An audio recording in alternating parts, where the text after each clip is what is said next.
Hi, my name is Stephen Likens, and for my Let's Play, I'm going to be playing Splatterhouse 3 for the Sega Genesis. This game came out in 1993. It was published by Namco, and it was made by Now Production, which made a lot of similar games during the time period, and they still created games up until about the PS3 generation and only for PlayStation, but it didn't do that great, so they haven't really been making any more games. But this is a pretty popular genre for the time period. That was just a little demo that was going on while I was in the main menu. One of those games where you go through a series of levels and they give you passwords so you can return to them. I haven't gotten anywhere, so I don't know any of the passwords really. But it's pretty cool. It seems like it's definitely kind of like a cookie cutter game in this genre with a cool skin on it, which I don't think was very a common thing for these kinds of games. Pretty gory, all things considered. It seems like it was inspired by Doom. Maybe the other way around, because this was actually the third game. There were two other ones before this one. So it's got a lot of like H.R. Geiger type stuff. The main character kind of looks like the Predator, actually, which isn't H.R. Geiger, but when you see it, you'll see what I mean. It's pretty cool. So it's got some basic side-scrolling mechanics. Here you can see starting out, and I'm in this like mansion, and these monsters are attacking me. And you can jump, and you can attack from the get-go. There are a couple different moves you can do, like that. It's just like a combo. And you have a life bar and a power meter. Power meter increases when you pick up certain objects. I think there might be one in this room up here. Basically, there is a story, and you can actually achieve different endings based on your performance, I guess. I haven't made it far enough to really figure out how you get to the different endings. But you have this big map of your area that you're in, and you're trying to get to all different places. For some reason, I can't open the map now. You may have to be in a certain room to do that, but here's my power. Go ahead and use it. Just become a big, strong boy here. It's really helpful when you're in a room with a bunch of enemies, because once you kill all of them, it goes away, and I think you can actually save them up and get more power and become stronger. But let's see if we can figure that out here.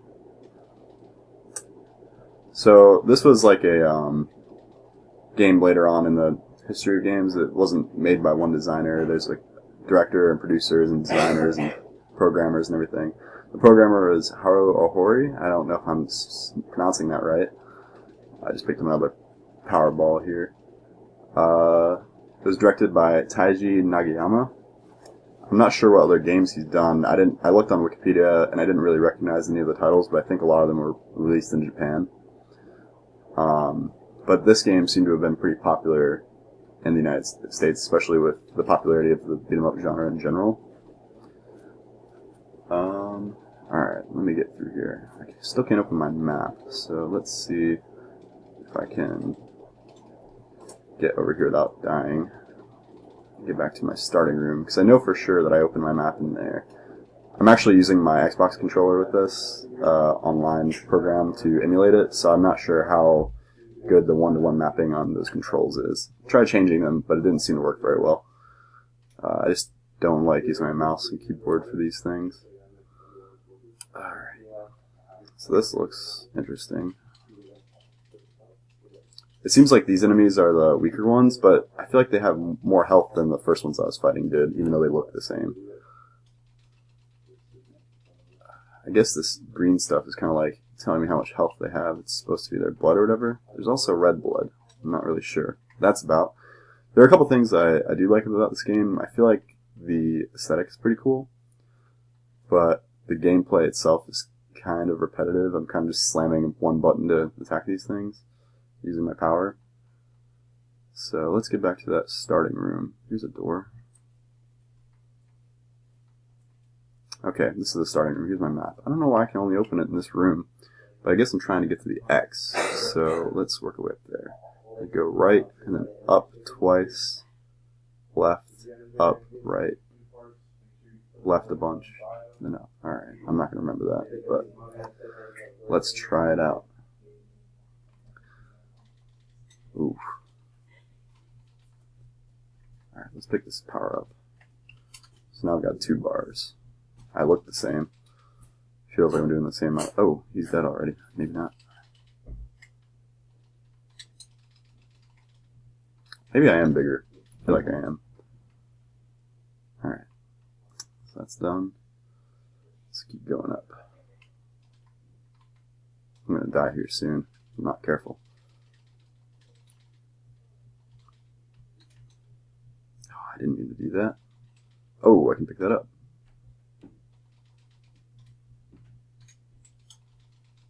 Nice. I don't know what that is. It's kind of spooky though. Sick. Alright. I'm gonna try and find my way to this X. So here's it's more of the story stuff. I don't know if I'm a monster. It's kind of hard to tell. They didn't really give me much of a introduction. But I think this does pick up right off from where Splatterhouse 2 left off, and I have no idea what happened in that game, so... Alright, let's see what's going on. Sweet. Okay, so I just go up and left a bunch of times. Let's do it.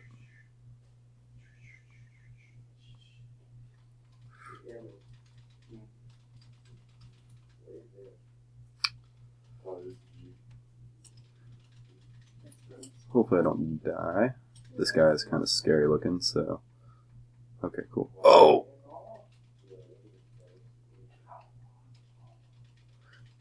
I do think it's interesting that they have this story element in here. I feel like there are other games in the genre that probably had better stories. Oh, I just realized I'm on a timer. That's cool. Yeah, I feel like there are definitely games in this genre that have better stories, but if you're like a horror fan, this is probably pretty interesting, especially since like the horror genre wasn't doing all that great, especially with 2D games. It's hard to immerse yourself and make people feel scared in a 2D game. Much harder than in a 3D game like Doom, which was probably pretty scary for the time. Alright, let's get these guys dead. Alright. There must still be monsters in here somewhere. Oh, yep. But like I said, it just feels so repetitive. For the time period even, I feel like there were games that had a lot more options of things you could do with combat than in this. But let's see if I can make it to this ending room before my time runs out.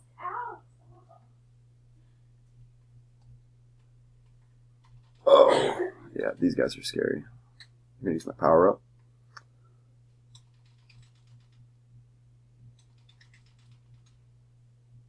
Oh, my power. Oh, that was lame. Alright, pick that up. Beating heart. Life. Lovely. Alright, go straight through here. I need to go up. Oh. Alright, I'm gonna... Oh, I shouldn't have picked that up. I didn't mean to do that. Grab this, though. Thank you. Alrighty. Find my way to the X.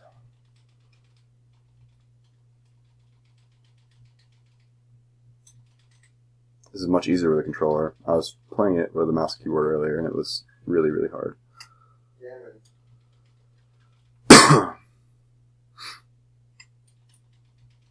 And all the monsters just keep spawning. I just keep spamming B.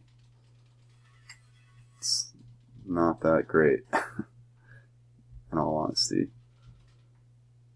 I see how it can be difficult with the time limit, though. Oh, thank you for lending a hand.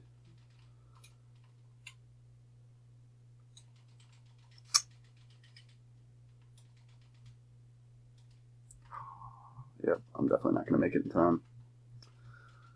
Looks like you guys will have to play to see what happens. Unless they just let me keep going.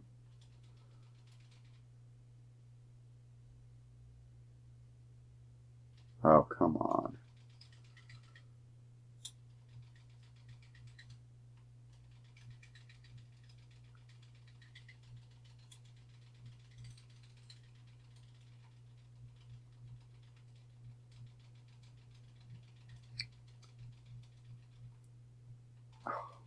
So many monsters. I don't know how people played this game, honestly. It's just spamming one button. And I haven't died yet.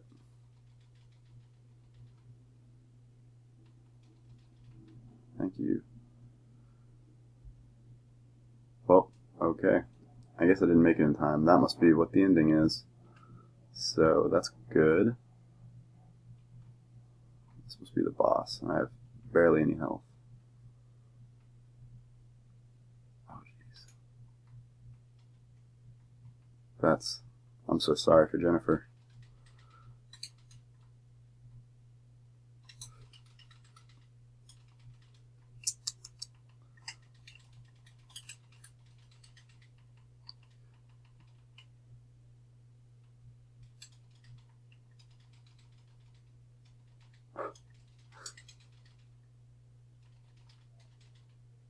Uh-oh.